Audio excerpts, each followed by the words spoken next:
भगवान के इन पांचों जड़ तत्वों की उत्पत्ति, यानी शरीर की उत्पत्ति में मानता हूँ, उसमें सबसे पहला आकाश ही है। यहाँ पर कहना चाह रहे हैं कि वो वासुदेव भगवान नित्य और अनंत तथा सबके आधार होने के कारण, सबके ऊपर नित्य धाम में सगुण रूप से वास करने के कारण उनको ऊर्ध नाम से कहा गया है।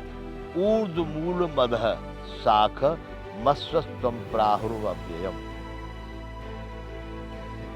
वे मायापति सर्वशक्तिमान परमेश्वर ही इस संसार रूप वृक्ष के कारण है, इसलिए इस संसार वृक्ष को ऊर्ध मूल वाला कहा गया है।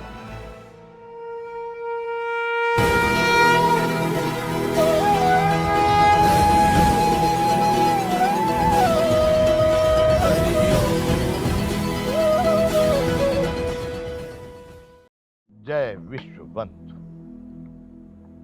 संपूर्ण गीता ज्ञान बंधुओं, हम केशव की कृपा से 14 अध्याय पूर्ण कर चुके हैं। अब हम आज प्रारंभ करेंगे 15वां अध्याय। अभी पूर्ण किया, उसका नाम था गुण त्रय विभाग योग। अब प्रारंभ होने जा रहा है पुरुषोत्तम योग। बंधुओं, रामचरितमानस में जैसे लोग सुंदर कांड को ज्यादा महत्व देते, उसका पाठ बहुत करते, उसको सुंदर ही मानते हैं, ऐसे ही श्रीमद् भगवत गीता में यह 15वां अध्याय पुरुषोत्तम योग, लोग बड़े भाव से इसका पाठ करते हैं और इसको विशेष मानते हैं, पुरुषोत्तम योग। वो बंधु आइए अब इसको शुरू करते हैं। ऊर्ध्व मूल मद शाख मत्स्यत्वम प्राहुर्व्ययम् छंदास यस्य पर्णानि यस्तम वेद स वेदवित्। अब भगवान यहाँ कह रहे हैं, श्री भगवान बोले, आदि पुरुष परमेश्वर रूप मूल वाले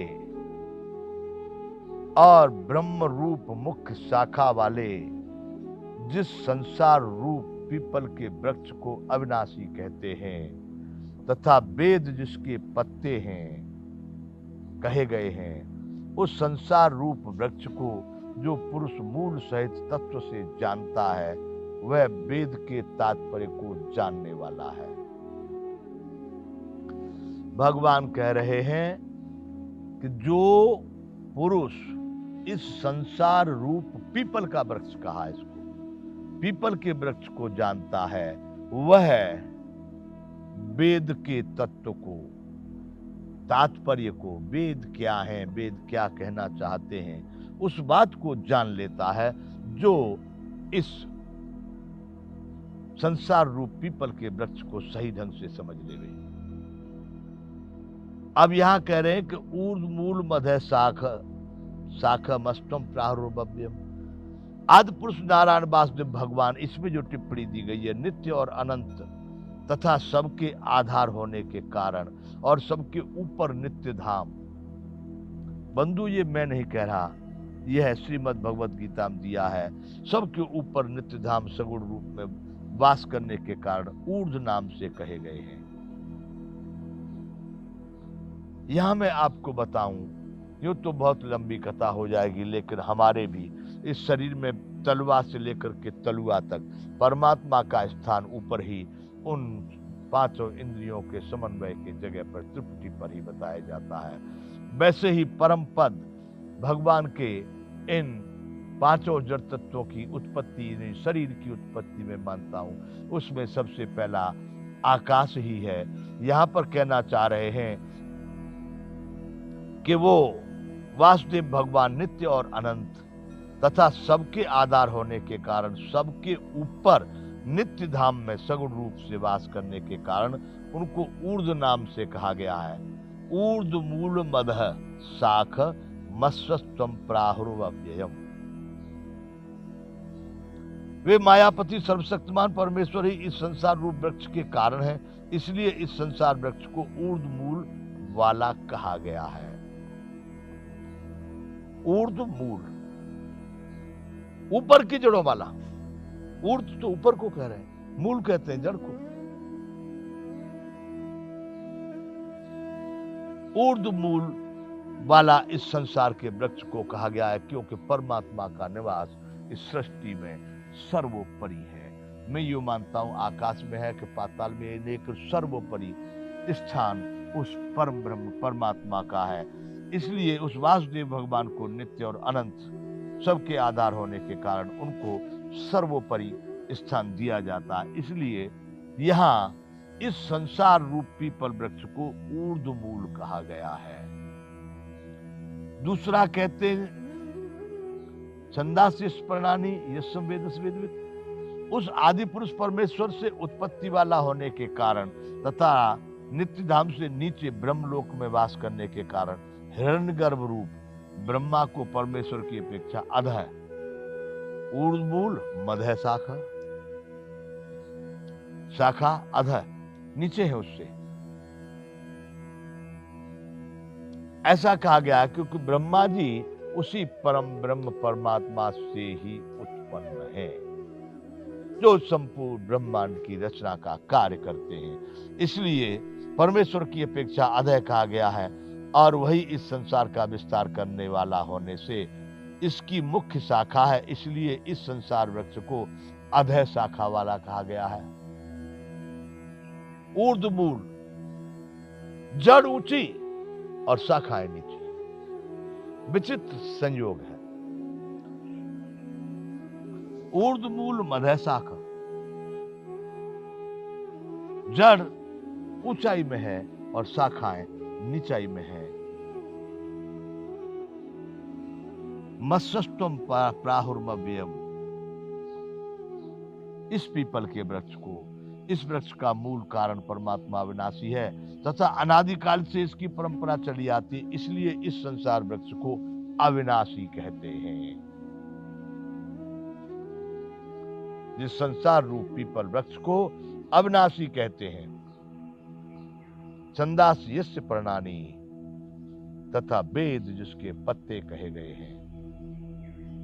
इस ब्रह्मांड में, इस संसार में संचालन की विधि के लिए, इस संसार को बढ़ाने के लिए, हरा दिखने के लिए, प्रसन्नचित्त आनंदित दिखने के लिए, पीपल के वृक्ष पर पत्ते सूख जाए तो सूखा ही हो जाएगा, कुछ नहीं रहेगा। इसलिए वेद इसके पत्ते कहे गए हैं। उस संसार रूप वृक्ष को जो पुरुष मूल सहित तत्व से जानता है, भगवान इसमें संसार वृक्ष के विषय में बताने जा रहे हैं कि किस तरह से निर्मित हुआ, किस तरह से बना और ये क्या इसके कार्य हैं, कैसे संचालित हो रहा है। जो इसको तत्व से जान लेता है, बराबर सांगो पांग जान लेता है, वह वेद के तात्पर्य को जानने वाला है।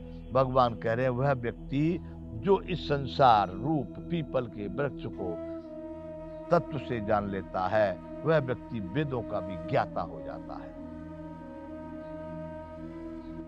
आगे अधश्चोर्ध्वं प्रशस्तास्तस्य शाखा गुण प्रबद्धाः विषय प्रवालाः अधश्च मूल्याननुसंततानि कर्मानुबंधी मनुष्य लोके। हे अर्जुन, उस संसार वृक्ष की तीनों गुणों रूप जल के द्वारा बड़ी हुई एवं विषय भोग रूपी कोपलों वाली देव, मनुष्य और त्रियक आदि योनि रूप शाखाएं नीचे और ऊपर सर्वत्र फैली हुई है।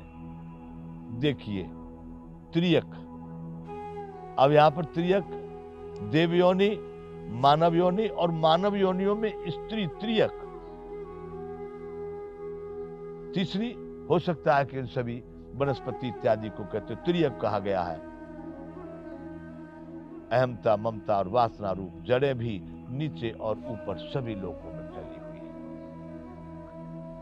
अधश्चोर्ध्वं प्रशस्ता सस्य शाखा, तस्य शाखा उसकी शाखा गुण प्रबद्धा विषय प्रवाला अधश्च मूल्याननुसंततानि कर्मानुबंधी मनुष्य लोके। इस वृक्ष की शाखा रूप ब्रह्मा से प्रकट होने वाली और यज्ञादि कर्मों के द्वारा इस संसार वृक्ष की रक्षा और वृद्धि करने वाले एवं शोभा को बढ़ाने वाले होने से वेद पत्ते कहे गए हैं। मैंने कहा जिस तरह से हरियाली दिखाई देती है,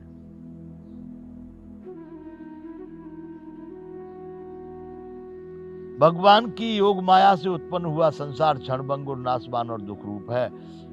इसके चिंतन को त्याग कर केवल परमेश्वर में ही नित्य निरंतर अनंत प्रेम से चिंतन करना वेद के तात्पर्य को जानना है। भगवान कहे कि जो इसको तत्व से जान जाता है वह वेद के तात्पर्य को जान लेता है। जय विश्ववंत।